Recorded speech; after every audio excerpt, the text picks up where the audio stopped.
A top story at this hour, massive political war has erupted over Amitabh Bachchan's civil liberties and freedom of expression comments at KIFF 2022. BJP is taunting Mamata Banerjee government, claiming that Big B speech points at Mamata Banerjee.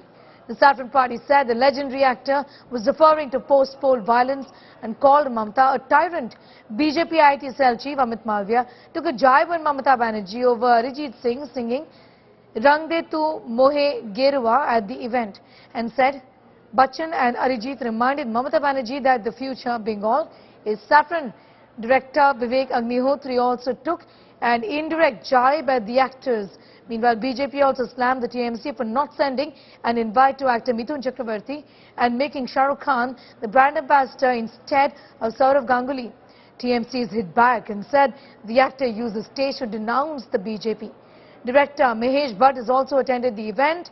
In his speech, he said, India is there to unite all races. But even now, ladies and gentlemen, and I'm sure my colleagues on stage will agree, questions are being raised on civil liberties and freedom of expression. Since those early times, there have been many changes in cinema content, production, star system, and the way films are viewed by audiences.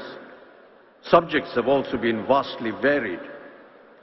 From mythological films, socialist cinema like the films of Bimal Roy, Chetan Anand and Raj Kapoor, with his Chaplin-inspired tramp as the protagonist, art house cinema, the advent of the angry young man of the 70s and 80s, viewed against the frustration of countless unemployed youth, to the current brand of historicals, couched in fictionalized jingoism, along with moral policing.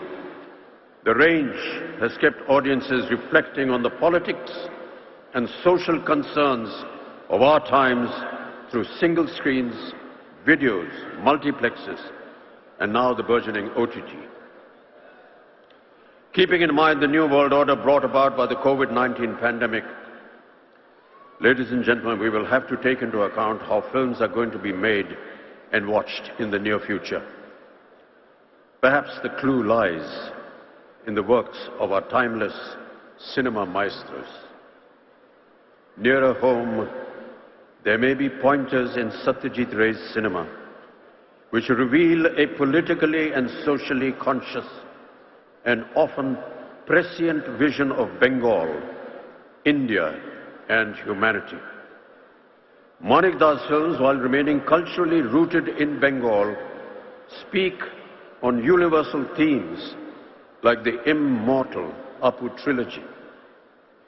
His cinema, ladies and gentlemen, is a reflection of the dreams, aspirations, struggles, angst, challenges and corrosiveness of India's plurality. I do not think it is the spirit of India to reject anything, reject any race, any culture.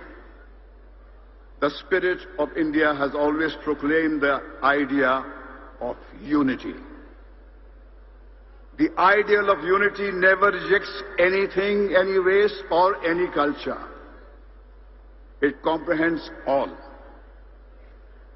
And it has to be the highest aim of our spiritual exertion, to be able to penetrate all things with one soul, to comprehend all things as they are and not to keep out anything in the whole universe, to comprehend all things with sympathy and love. This is the spirit of India. My point is very simple, that Mamata Banerjee continues to belittle Bengalis, particularly the ones that are successful. She continues to embarrass the state of West Bengal. And there have been several instances to it. Yesterday, the biggest superstar of this millennia wasn't invited. Mithun Chakravarti, who happens to be the son of the soil, who's from Bengal, wasn't there at the Kolkata Film Festival. Similarly, in the past, Mamata Banerjee has appointed Shah Rukh Khan, who has nothing to do with Bengal, as a brand ambassador of the state. Well, it is her prerogative as a chief minister to do so. But then there are several other very successful Bengalis, for instance, Saurav Ganguly. he was never appointed the brand ambassador. So this loathing for the successful Bengalis in Mamata Banerjee's psyche is really disturbing.